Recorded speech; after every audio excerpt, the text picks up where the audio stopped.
It's about Zionism and Judaism. So we understand what is A, what is B from the horse's mouth.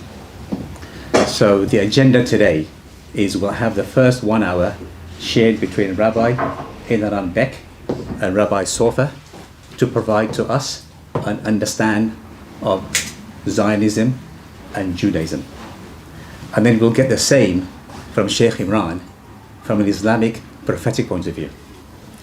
So the first hour with the rabbis, the second hour with Sheikh Imran, and then we'll open the floor. We'll open everything to the floor for questions and answers for the final hour. And we'll close at the Adhan of Maghrib. Just so you know, the lay of the land here is that we've got bathrooms at the top right hand corner there. And if somebody comes in, they want to make the Asr prayer, it's over there on the left hand corner. And we've got tea, coffee, biscuits on the left hand side. If you want to help yourself, feel free. And then we have a bookshelf where Sheikh Imran's books are up for sale at the back there. Okay, then, so if there's no further questions, then I'll pass the mic to Rabbi Elhanan Beck to give us an understand of Zionism and Judaism. When did it start? How did it start? Where is it heading? And how will it end? Thank you, Rabbi Beck. Thank you. Hello. Thank you for giving the opportunity to speak and to bring out the differences between Judaism and Zionism. Bring the microphone close. Hello? Yeah. Yes. Okay. Yes, to explain what is that Judaism and what is Zionism.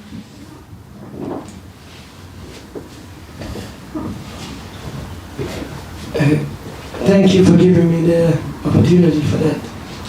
I will start from the beginning to understand. Do you want to hold in your hand? Oh, no, it's not. We have to understand what means that Judaism. Judaism, it's looking down. Maybe. Okay. Judaism, it's not a race. It's not a nationality. Judaism is a pure religion. As I see, most of the people, maybe all of the people are here, Muslims, they will understand it much better. By speaking this way, they will understand better what is Islam. Islam is a religion. You can be a Muslim, an English Muslim, a French Muslim, you can be a Chinese, you can be a black, a white, it's no difference. Everybody who believes in the principles of Islam, he is a Muslim. Everybody who don't believe in these principles, then he is not considered as a Muslim. If somebody will tell you, I'm a Muslim, but I'm a non-believer, what you will tell him? Sorry, you are not a Muslim. He will say, how you can say that? I'm already a Muslim 10 generations. You will ask him again, you believing or you don't believe? He say no. Then you will tell him, you are not a Muslim. Because Islam is a religion. Have nothing to do, no depends where do you live, no depends on which background you're coming. And the same thing, if somebody going away from Islam is not counting as a Muslim. If somebody converts to Islam, he's the same Muslim as you. No difference on which background is coming. I'm sure I'm right. Yes, alhamdulillah. The same thing is Judaism. Judaism is a religion. It's not a race. It's not a nationality. This is a pure religion. Everybody who believes in this religion, he is considered as a Jew. Who not, unfortunately, is not a Jew. This is not my word. This is the words of my Maimonides. I'm sure that many people here knows about Maimonides. He put it in Principles of Judaism in Sanhedrin, Sof Perik Chelek. Then he said everybody is clear in these principles is considered as a Jew. Everybody is not clear in that, is not considered as Jewish. Maybe he have the power to call himself Jew, he can do whatever he wants if he have the power to. But if you're looking in the reality, he is not a Jew. If somebody will say, I'm not a believer, but I'm a Muslim, and he have the power to stole the name of Islam and to make a big propaganda that doesn't give him the right that he is not a Muslim at the end of the day. He can say whatever name he wants, but he is not. It depends if you believe in it or not. The same thing is Judaism. So coming back to the point, what is Judaism? Jews, God gave them the Torah on the 3,500 years on the Mount Sinai. And these people, Jewish people, God gave them the Torah and they believe how to serve God closer, believing in God, and enlight the world with believing in God, to show the world how we have to serve God. Not everybody have to become Jewish at all. God gave for all the people 7 notes of Noah, and everybody will keep these notes, he will get his portion of paradise. And for Jewish people, God gave them the Torah, 613 laws, what we have to keep. So this is really Judaism, believing in God and keep the Torah. We'll come back later to this. Now let's go, what is Zionism? Zionism is a secular movement, has built up only 150 years ago, 140 years ago, by a secular person. His name is Herzl. He came from Vienna, Austria. He don't believe in God, he don't believe in the Torah, he don't believe in nothing. He didn't even make a circumcision for his own son. A circumcision really, by Jewish people, is even people what, unfortunately, they are secular, but still they're keeping a few key points. Yom Kippur, not eating pork, and one of that is making a circumcision for the children. However, he didn't do that and he was proud of it. He was completely a non-believer, he don't believe in God, he don't believe in nothing. He have a different look on Jewish people at all. He say, what will unite Jewish people? We know what unites Jewish people. Jewish people are united by the Torah. Jewish people are united by the religion.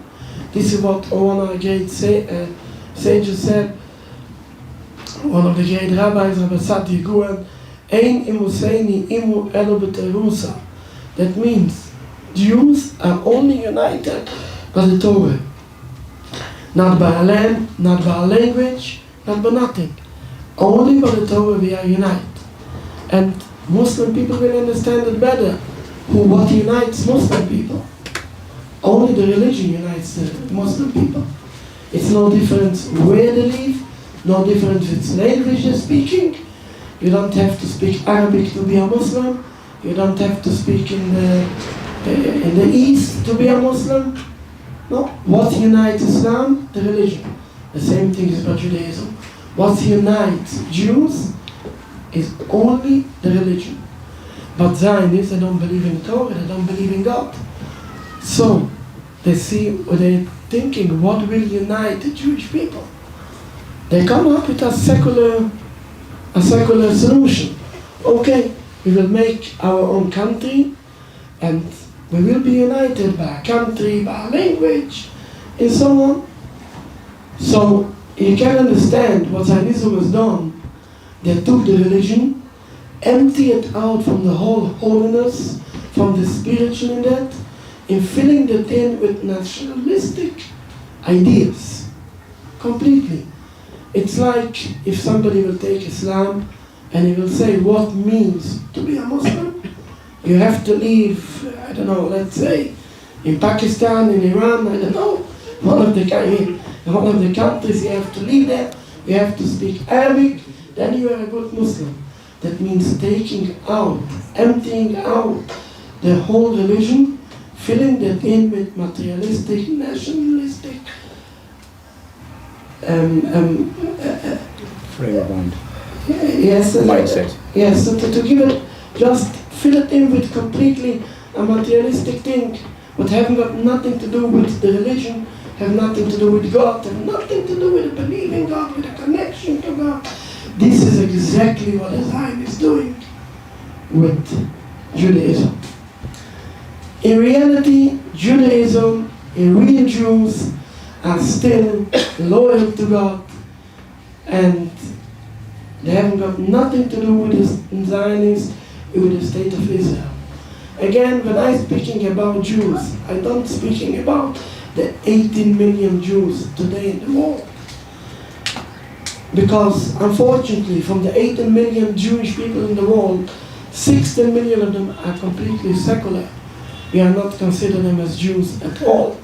I didn't want to offend anybody, but this is not my words. I cannot help them.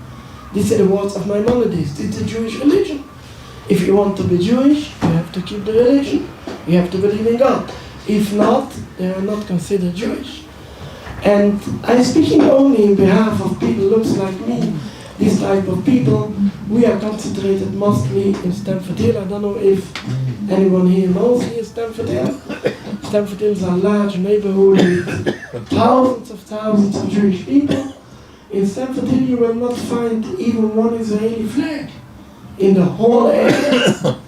This is, in general, an anti-Zionist area.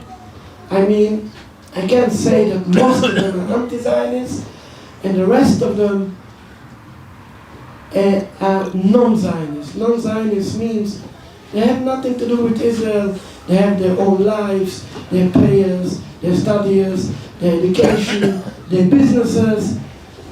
Let's put it on this way: they will not shed a tear if the state of Israel will come to an end. It's not their business at all. There is a very small percentage in our area also what they are Zionists. Unfortunately, they look like me and they are Zionists, but they are a small percentage, thanks to God. Most of the area are non-Zionist, not most, 95% of the area, most of them are strong anti-Zionist. We have synagogues, thousands of Jewish people praying there, what are all awaiting the dismantlement of the state of Israel. Of course, everybody looks for peaceful dismantlement, nobody looks for bloodshed, but all of them praying and awaiting the dismantlement. The leading community in our area called Satmar. Satmar have in our area about 12, 13 synagogues. In a few of them, very large synagogues. They're praying there. Thousands of people. In Satmar is not the same as Neturei Karta, not agreeing with everything what we're doing. However, but in principle, against Zionism, they're 100% agreeing. They're not agreeing, they have other ways how to fight Zionism. We're going out on demonstrations, they have their own ways, but all of them are praying and awaiting the peaceful dismantlement of the state of Israel in full. No one of them agreeing with the state of Israel. Again, I come to the point to understand what is Judaism and what is Zionism. Judaism means a religion. Believe in God, trust in God, keep connected to God, pray to God. Zionism is ignore all the religion. Transform the religion, transform Judaism into a nationalistic movement. Fill it in with aspirations of nationality, immaterialistic things. How to fill it in? Transforming the Jewish religion.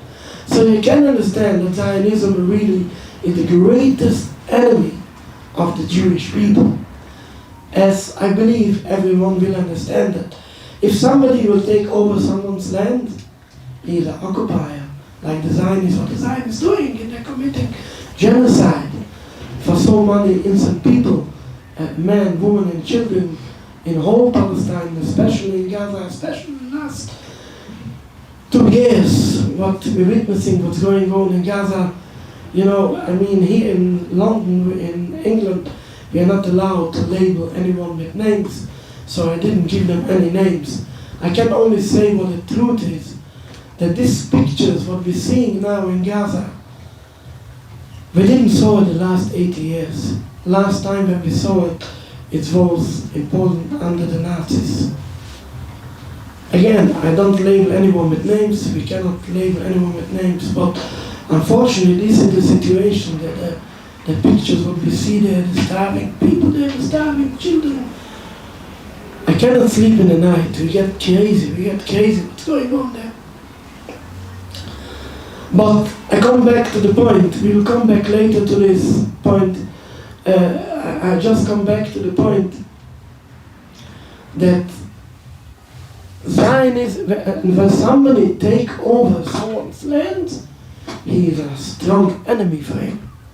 But if somebody would take the religion, if somebody would take Islam, emptying that out of the religion, fill it in with nationalistic movement and say, this means Islam, and he will have the power, he will have millions of followers, and he will have the power of the media, this will much stronger and deeper enemy. This is not, it didn't take away the land. He take away the religion. He take away your connection with God. He take away much more from you. This is really what the Zionists doing with us. Therefore, Jewish people are the greatest enemy of the state of Israel. And they are waiting that the state of Israel will come to an end. A full end.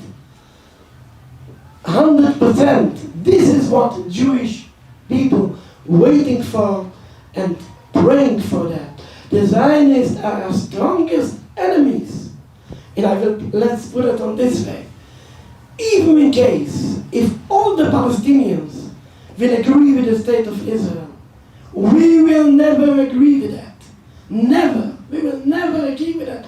Palestinians will also never agree with that. However, I just bring out that even they will agree with that, we will never agree with that. We are very, very strong enemies between Jews and between the Zionists. And I will try to explain it more, to understand it more. It's really something what we have to speak later, but I will bring it out now in the front just to understand it more. We often hear Netanyahu speaking on the media, waving the flag of the promised land, the promised land, the promised land. He tried to justify himself with the promised land. It's true that God promised a land for the Jewish people. However, when you look in the Torah, you will see that. This promise was only conditionally. God promised a land for the Jewish people under certain conditions.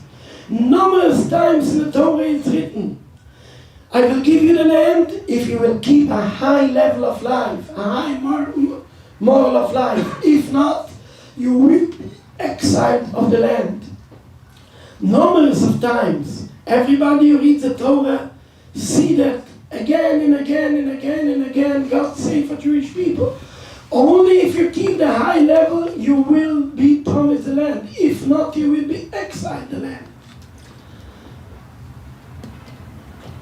This part, the Zionists ignoring completely. They're just speaking about the promised land, but they're ignoring that the same God who gives the land for the Jewish people, the same God took it away from the Jewish people.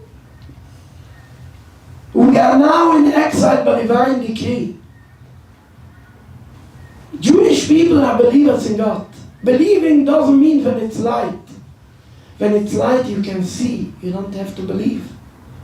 Believing means when it looks dark, nothing is dark, because everything what God is doing, it's light. But sometimes we have small minds, what we don't understand it. But we believing in God. Even when it looks dark. Jewish people are in exile. God sent us in exile. We are not lost our faith in God. We are not lost our trust in God. When God sent us in exile, we're staying in exile. I say every time, just to understand that, when a father say for a child, you are bad, stay in the corner for 10 minutes. He coming out. What means that? Couldn't care less about your punishment. Rebellion, I do whatever I want. The same thing when God sent Jewish people in exile. We staying in exile. We are not going out of exile by force.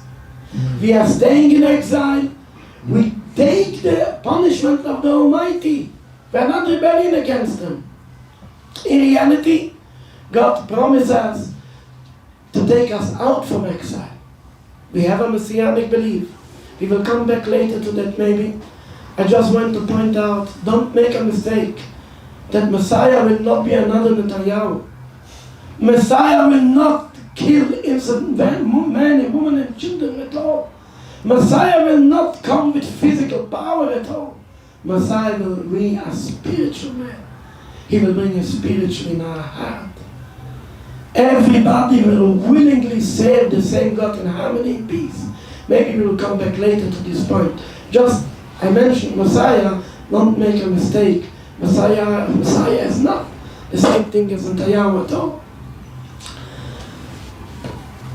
We Jewish people are believers in God. When God sends us in exile, we accept the decree of God. We are not rebellion against Him. The Zionists from the other side, they are non-believers, not in God, not in the Torah. So the Zionists say, why we are in exile? Why? They don't believe in God. They don't believe that God sent them in exile. Why we are in exile? And they say, Eina nili mili. If we will not help ourselves, nobody will help us. This is what the Zionist slogan. We have to stand up. If not, nobody will help us. They lost the trust in God completely.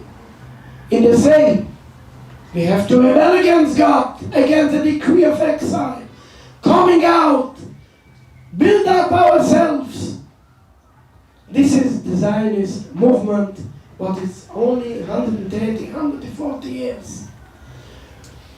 So you can understand that Judaism is built up on trust in God, on loyalty in God, connection to God, even in dark times. Zionism is built up on don't believe in God, don't trust in God, rebel against God, help yourself, don't look on God, don't wait for Him. This is, you can understand that Zionism and Judaism are extremely opposite each other. It's in basic, they're completely opposite. Judaism is believing in God, trusting in God. Zionism is don't believe in God, go away from God. So you can understand Judaism and Zionism are diametrically opposed each other. This is, even the Zionists will build up the state in a free country, not on the head of Palestinian people. Especially when they're doing that on the head of other people by kill them, and by rob away the land from them. Of course, in the Torah it's written, don't kill, don't steal. This is in the Ten Commandments. This is exactly what the Zion is doing. Because when you lost you believing in God, you lost all your humanitarian. Integrity. Yes. You lost everything. The Zionists are behaving, again, I can't label them how they're behaving. Savages. But it's unbelievable what's going on there in Gaza. And of course, it doubles and triples the crime, more and more and more, 100 times more. And it's written in the Torah not to kill and not to steal the land. According to the Torah, the state of Israel have no right to exist, even not 1 inch of a land. We don't believe in a two-state at all. Because Jews are in exile, we have no right to run any land, even not 1 inch of them. According to the Torah, the whole land from the river to the sea should go back to the Palestinians in full. And this is the Torah teachings. And this is why we're coming out to explain for people.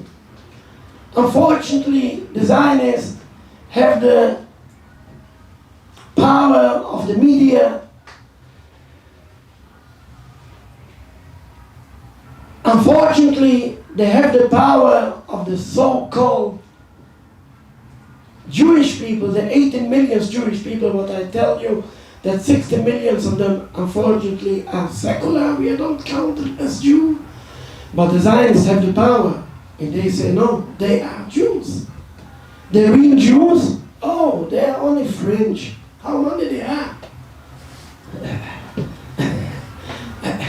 Thanks to God, we are hundreds of thousands. But unfortunately, yes, unfortunately, the secular Jews are 60 million today, unfortunately. What we can do? I must tell you that even between the secular Jews, there are large amount of people that are against the state of Israel. I haven't got a connection with them, but I'm coming to all the rallies here in London, and I hear they're calling up the speakers. Most of them are Jewish names. So I see there are large community, even between the secular Jews, but are against the state of Israel. But I haven't got a special connection. I speak on behalf of Jewish people, real Jews, what they are living the life according to the Torah and according to the belief in God. So you can understand that Judaism and Zionism are completely two different things.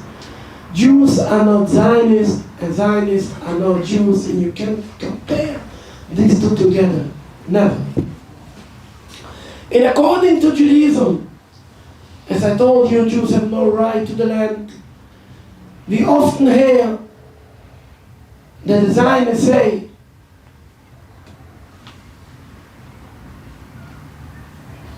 we have the right to defend ourselves. And the same thing you hear, unfortunately, from our government and the other government. Israel have the right to defend themselves. But I ask him one question. Who gives you the right to be there in the first place? It's not your land. You robbed the land from the Palestinian people. Give them back the land. That's all. You can't take over someone's house and then say, I have the right to defend myself. Give back the house for the right owner. The same thing should happen in Palestine. Give back the land for the right owner. You haven't got the right to defend yourself. It's not yours. Give it back for the Palestinians. The Zionists say, there are no Palestinians. They've never been there. Palestinian people. What means a Palestinian? This is people without a land to a land without people. It was an empty land. I answer every time, no different how you will call them. But a land belongs to the people who live in there. No one has the right to take away the land from the people who live in there. No different what name you will give them. You cannot take England away from the people living in England. Nobody has the right to that. Even not the UN have no right to take England and to give it away for Italy. And they're no different. If French will occupy England, they have the power to that. And they will say, okay, we give it a gift for Japan. They can't do it. Nobody can take away a land from the people who live in there. Again, Palestine belongs to the people who used to live there. No different what name you will call them. The world called these people Palestinians. So the land belongs for them.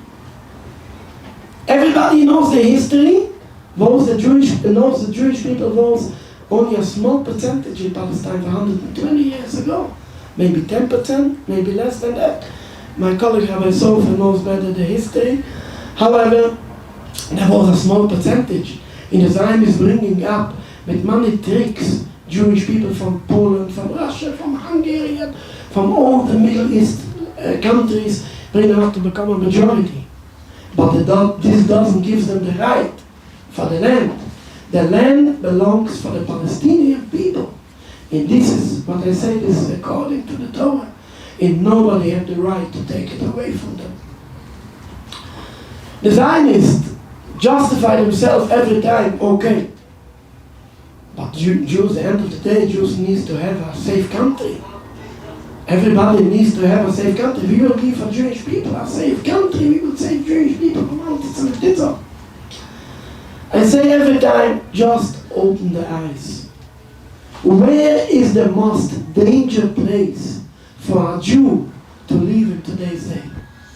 Go in the whole world, from Australia to Argentina, and from New York to Japan.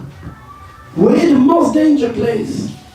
Israel is the most dangerous place for Jewish people, for a Jew, not for a Palestinian, for a Jew to live there. I give the example every time. I live in England already 40 years, about 40 years. I never saw English soldiers in the street. You can't see them. This means a safe country. In Israel, every small child sees in daily life soldiers, tanks, weapons. This means safe. This is the most unsafe place for Jewish people. Not to speak for Palestinians, for Jewish people, the most unsafe place. The Zionists didn't make any safeness and also didn't save any Jewish people from anti-Semitism in the world. When I'm going in the street and I hear behind me, Hitler, Hitler, I know that he watched yesterday a video of Gaza. They're only erasing anti-Semitism all over the world. Our rabbis said it before, that the state of Israel will only bring bloodshed. And that's what we see with our eyes 80, 90 years later. 77 years for the state of Israel. And it's a long river of bloodshed after bloodshed. And nobody can stop it. The Zionists say, oh, if you are against us, however, you must come with us. If not, you will be killed. You don't know the biggest anti-Semites in the world are Muslims. They want to kill Jews. They want to throw the Jews into the sea. You must come with us. If not, you will be killed. Nothing can be further from the truth from that. Everybody knows a bit history. I believe it for Rabbi Sofer really to speak it better. I will just mention it. Knows that we have a golden life in all Muslim countries for centuries. But we don't have to go to the history. Just open the eyes in today's world. After 77 years of occupation, after 77 years of genocide for the Palestinian people, still Jewish people living in all Muslim countries peacefully. In Morocco, in Tunis, in Turkey, in Iran. Iran is the greatest enemy of Israel.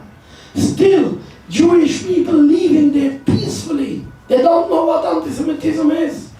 Just for 10 weeks ago, when it's flying the missiles from Israel to Iran and back, the Iranian government saved the Jewish people living in Iran.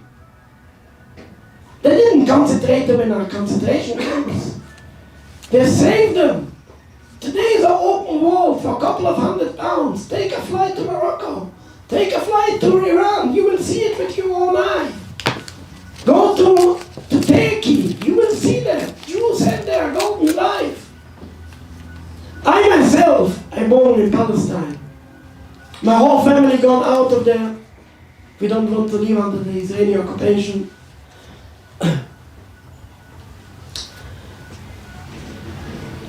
I'm already 7 generations there in Palestine. My mother, she's already over 90. God should give her a long and healthy life. She told me she remembered we used to live with Palestinian neighbors, such a good relationship. We used to babysit each other, the children. She remembered that the neighbors bring the children to her parents to babysit them. And her parents bring the children to the Muslim neighbors, to the Palestinian neighbors to babysit. They have a golden life there in Palestine. How can people deny that? Here in London, there are many rallies. I'm going to all of the rallies here in London. Sometimes the police stops me and asks me, where are you going? I told them I'm going there to the rally. Oh, they will kill you. I must say I didn't criticize the police. I I mean, I'm thankful for them, they want to protect me. However, I told them, you don't have to protect me, just look, I will show you a miracle. I'm going in between hundreds of thousands of Muslims. I'm still alive. I'm sitting here.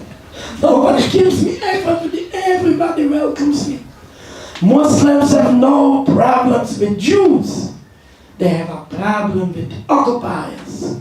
They have a problem with the people who are making genocide. I will tell you one story. We was invited in Turkey for about 18 months ago, 3 months after 7th of October. We was invited to a conference. In the middle of the conference, Ismail Haniyeh appears there. I believe everybody knows who is that. He's the leader of Hamas at that time, unfortunately. Yes, okay, but he appeared to the conference. He saw the rabbis. He told them to come up. He embraced them. And he declared, Jewish people have no, our people, Hamas people, have no problem with Jews like that. Like these people. Rabbis like these will be welcome in Palestine. This all shows, improves. If don't forget, this is the biggest anti-Semites of the world, the biggest terrorist called Hamas. They declared openly, we have no problem with Jews. Jews will be welcome. This is a fact. Everybody who wants to open their eyes can see that. I will conclude my words, finishing my words. According to the Torah, the only solution that there is the full dismantlement of the state of Israel. We hope and pray for a peaceful dismantlement. Nobody looks for bloodshed. I'm not a politician, but I can only say the words of the Torah. In the Torah it's written, the reference is in Numbers 14, verse 41. A rebellion against God cannot be succeed. As long as the state of Israel is a rebellion against the Almighty. The Almighty sent us in exile, forbidden us to go out of exile. Besworn us with 3 oaths not to rebel against the nations, to go out of exile. This is exactly what the Zionists is doing. They rebel against God. They don't look on God's commandments, don't kill and don't steal. This is a rebellion against the Almighty. They will not succeed. They will come to an end. We hope, if we pray for a peaceful end, the state of Israel will be dismantled in full in the whole land from the river to the sea. We'll go back to the Palestinian people. And it doesn't mean Jews have to be killed. Doesn't mean Jews have to be expelled. Jews can continue to live there like we live in Iran, like we live in Morocco, under a Palestinian government in full. And Jews don't take any part in the government. We have to stay in exile and to accept the Palestinian government on us, to accept all the Palestinian laws on us. We hope and we pray. These times will come back. The time will come back. But we hope and we pray that will be soon and on a peaceful way. In our days, we will see that from the river to the sea, Palestine will be free. Inshallah. Inshallah. Thank you. Jazakallah khair. Thank you, Rabbi Beck. Rabbi Safa. Thank you so much. Assalamu alaikum wa rahmatullahi wa barakatuh. It's a great opportunity to be between our Muslim brothers and sisters. Each one will be blessed. Barakat Allah alaikum, Allah barak fikum.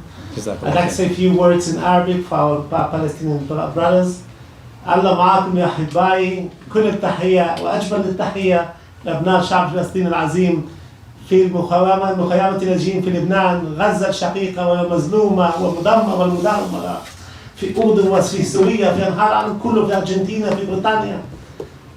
هي فرصة سعيدة نشوفكم، وإن شاء الله المرة الجاية إن شاء الله نشوفكم في فلسطين، وأنت في بلدة كنيل، البلدة اللي افتقدوك هناك، رح ترجع إن شاء الله، ومهما يمر الزمان انت وابنك واولادك واولادك واولاد اولادك ترجعوا لفلسطين الشقيقه وبس. في عندي طلبه، خذني معكم يا اخوه، خذني معكم ان شاء الله.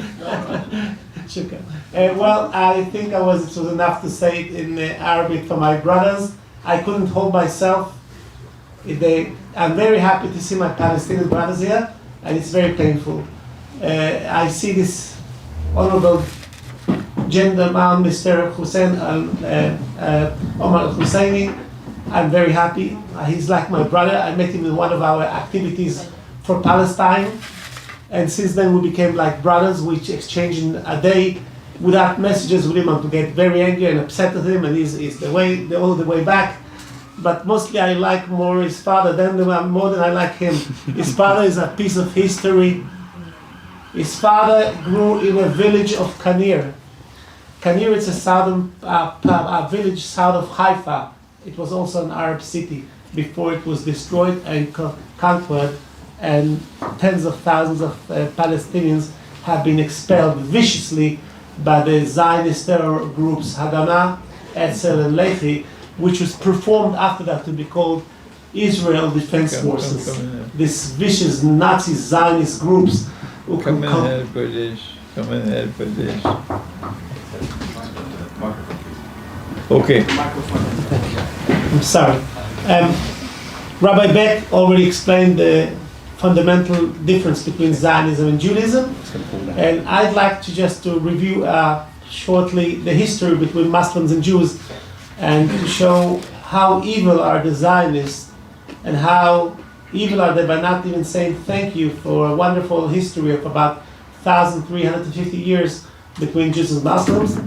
The history between the Jews and the Muslims started by the Caliph Abu Bakr, Rahmat Allah ala Ruh al-Tahra, and after that by the Caliph, the second Caliph, Omar bin Khattab, the great Caliph who released Palestine for the Byzantines, released Iraq also, and also he captured, I think, Iran, if I'm not making a mistake, Persia, yeah. He put the foundation that after that the Muslim religion will tolerate Judaism and other religions also, in a state they would pay a loyalty tax that's called jizya. We'll be very happy and proud to pay the jizya because we've received protection, mercy, understanding, and sympathy from the Muslims government, especially from the Caliphate.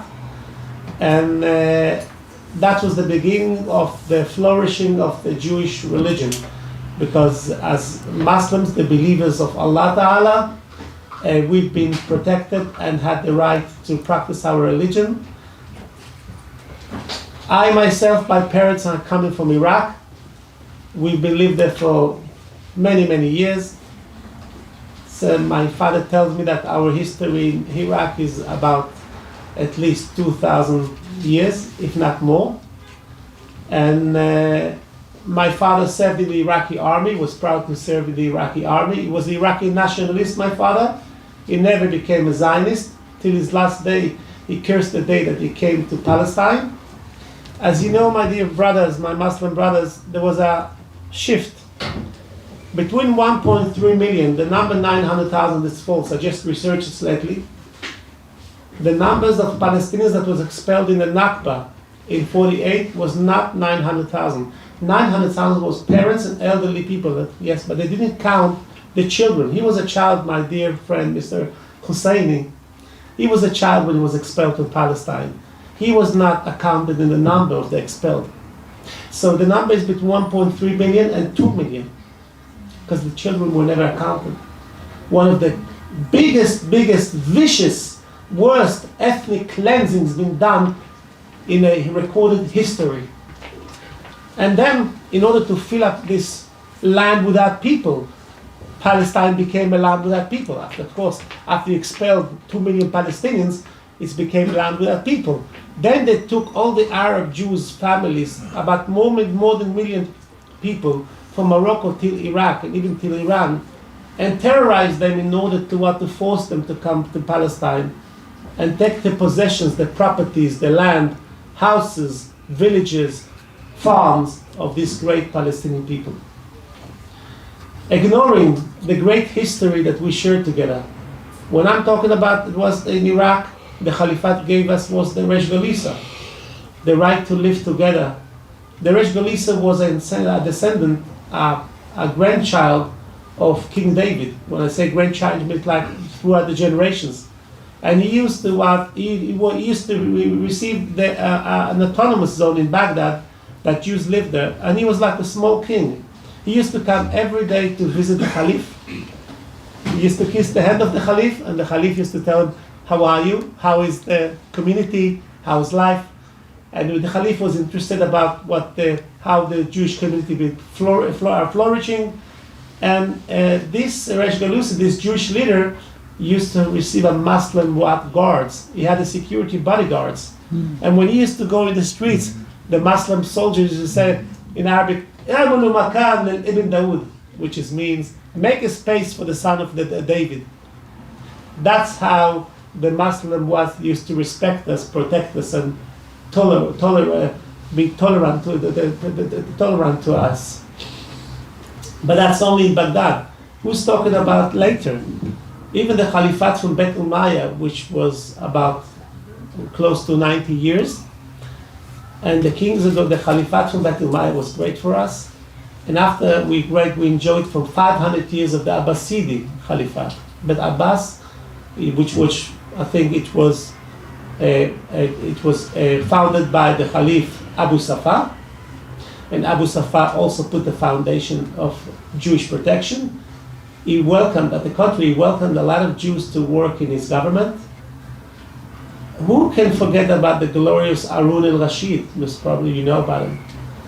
Harun al-Rashid used to give 1,000 dirham, which is I think it's a silver coin for charity, which many poor Jews enjoy that. Used to be a whole line of poor people used to come to his palace every day, and he used to give a lot of charity for the people, for the Muslims, the poor Muslims. Among them, poor Jews that used to receive this charity, daily charity gift for the gifts of the Muslims. My father's and mother's neighbors used to come to give potatoes, dates, and a sheep, a small sheep for the Pesach. Pesach is very expensive holiday. We used to receive it with thanks from our Muslim brothers, because my family was considered a very poor family. They were very needy family, and the Muslim neighbors they noticed that, and that's how they behaved them. As you know, charity by Muslim is a great thing, and they didn't avoid giving a zakat for the Jews. They gave a lot of zakat for the Jews. In the time of the Farhud, there was a Farhud which basically, I think it was a pro-Zionist, Zionist plot in order to put the foundation for the deportation of Jews, Iraqi Arab Jews from Iraq. There was about 100 Jews were massacred. No one knows exactly, but who were there. But when all the Baghdad Jews, Basra, Hanakil, and Mosul, were saved by their neighbors. My parents used to live in the second floor, and I think Mr. Hosein knows about this story. And the landlord saved my whole family, 14 members that used to live in the second floor. They came to kill the family, and the landlord stood with a sword, and he didn't let them to kill my family. That's my mother every year. See, when she used to commemorate, to remember this day, she used to tell us how we've been saved by our Muslim neighbors. My mother remember how the landlord used to take 2 wagons with food, with a kosher, proper Jewish food. He knew that the Jews doesn't eat non-kosher, so he just told them, "You go to buy the food, I'll pay for it." And then he used to go to 2 cities, which were very important cities for the Shiite Muslims, Najaf and Karbala. And my mother used to tell me how they used to go to the river there, and I used to give you cities. They're very beautiful cities. Both cities, unfortunately, were destroyed by the American invasion of Iraq at the time, when the Saddam Hussein were toppled. After that, it was like about insurgency, and they destroyed these old cities, which was very beautiful. city. I used to ask my mother, do you remember the old city? She said, well, yeah, of course, I've been there many times. The Muslim Nabi used to take us there. I told her, you should know it's been destroyed. She was crying because she remembers it was a very beautiful place. So, but Chaim, are you sure it was destroyed? Unfortunately, it was destroyed because my mother was very, very, very. When Palestinian people used to come to visit us and come to sell, make them like Palestinian merchants used to come from Gaza. At that time, Gaza was not closed yet. She used to come to speak with us, and they said, "Where are you from?" I was, "Oh, you're Iraqi. We can see on your accent that you're Iraqis. Why did you come here to Palestine? What happened?" He said, "The Muslims were not good to you." I said, "What can we do? We've been terrorized to come here." I said, "Well, we know about it." They knew about it. People from Gaza. By the way, the most 80% of the Gazan people belong to Palestine, to the ancient Palestine, southern and central Palestine, like Ascalon, Ashdod, Jaffa, Beersheba, yeah, and unfortunately now the Gaza people are facing a second Nakba, a second disaster, a second expulsion and genocide. But it's not second genocide, it's only one long, it's its old chain of a long genocide of 77 years.